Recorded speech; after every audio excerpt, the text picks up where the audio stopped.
Don Grégoire Marie nous a invités la semaine dernière à accompagner les catéchumènes dans leur montée vers Pâques et à les aider de notre prière et à cheminer avec eux. Depuis que le carême s'est structuré en parcours catéchuménal, l'évangile de ce deuxième dimanche a toujours été celui de la transfiguration du Seigneur.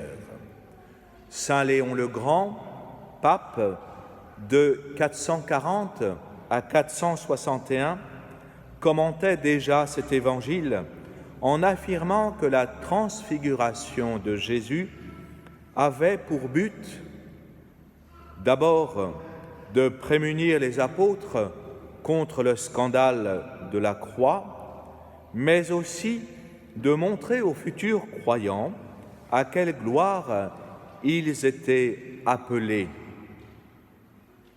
Ce qui se passait pour la tête de l'Église, qui est le Christ, se réaliserait en son temps pour son corps, c'est-à-dire pour les baptisés dont nous faisons partie. Je doute que le Christ ait réussi à prémunir ses apôtres du scandale de la croix, puisque tous ont abandonné le Christ, que Pierre l'a renié et que seul Jean était avec la Vierge Marie au pied de la croix. Alors que nous avons commencé à gravir la montagne pour voir Dieu, il est important de connaître à quelle destinée, à la fois personnelle et communautaire, nous sommes tous appelés, la vision de Dieu dans sa gloire, au-delà du monde sensible. Notre ascension vers le sommet est souvent ponctuée de brèves éclaircies où il nous semble comme entreapercevoir quelque chose du sommet où les cieux semblent s'entr'ouvrir. Nous voudrions alors, comme Pierre, Jacques et Jean, rester là pour contempler et finalement nous installer en montant notre propre tente. Malheureusement, de telles éclaircies sont brèves et fugitives. Elles ne durent pas et le ciel gris de notre quotidien reprend son cours.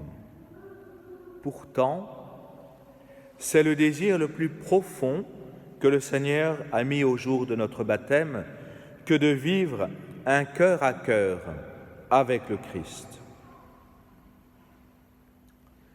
Cette ascension, cette montée de la montagne du Seigneur, nous ne la faisons pas seuls, nous la faisons avec Abraham et Isaac, dont nous avons lu le récit poignant dans le livre de la Genèse. Le Seigneur demande à Abraham de tout lui donner, même le fils de la promesse, ce fils tant désiré et attendu, ce fils sur lequel reposent toutes les promesses du Seigneur. C'est précisément lui que le Seigneur demande à Abraham. Dans les versets qui précèdent le texte que nous avons lu tout à l'heure, on trouve un saisissant dialogue entre Abraham et son fils Isaac. Sur le chemin qui serpente vers le lieu du sacrifice, Abraham marche résolument en tenant en main le feu et le couteau, suivi de son fils Isaac qui porte sur son dos le bois du sacrifice. C'est alors qu'Isaac demande à son père voilà le feu et le bois, mais où est l'agneau pour l'Holocauste ? Et Abraham de répondre, Dieu saura bien trouver l'agneau pour l'Holocauste. Réponse angoissée d'un père à son fils, réponse pleine de confiance au Seigneur. Dans la suite du récit, le Seigneur épargna Isaac et permit à Abraham de trouver un agneau à offrir au Seigneur. Mais dans son cœur, Abraham avait offert son fils au Seigneur, et c'est cela le plus important. Ce récit de la Genèse trouve comme un écho dans la lettre de saint Paul apôtre aux Romains.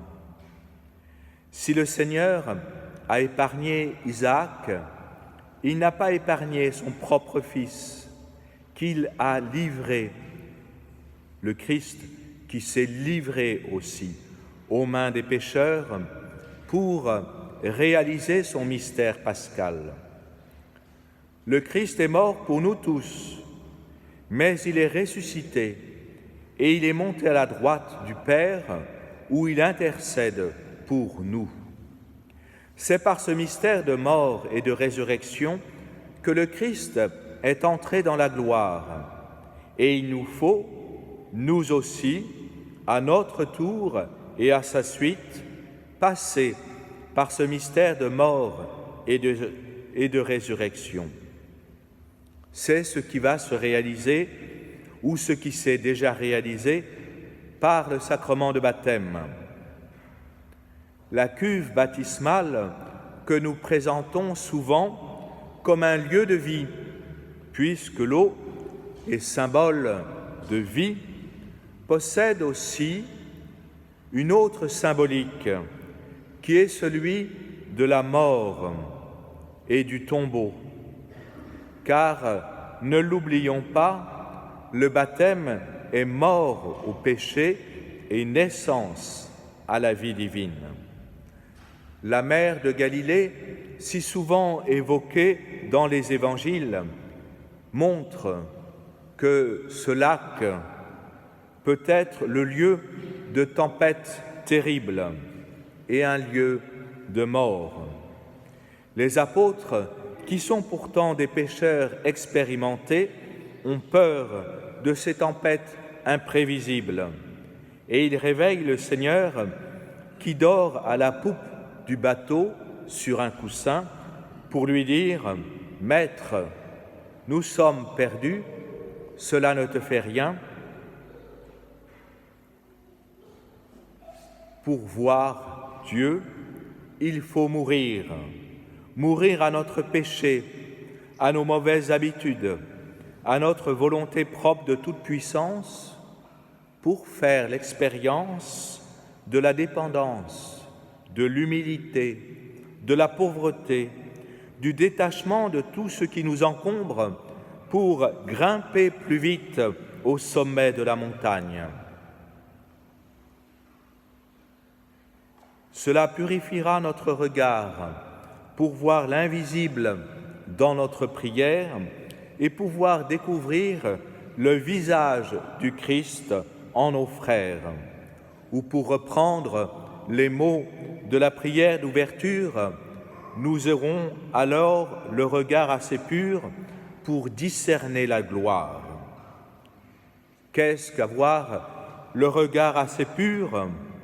Peut-être serait-ce de nous abstenir de jeûner de nos écrans. Nous sommes dans une civilisation de l'image et notre mémoire visuelle, comme notre mémoire intellectuelle, comme notre mémoire du cœur, est remplie d'images. Peut-être pourrions-nous faire un effort cette semaine en jeûnant de nos écrans pour pouvoir être attentifs aux réalités célestes. Amen.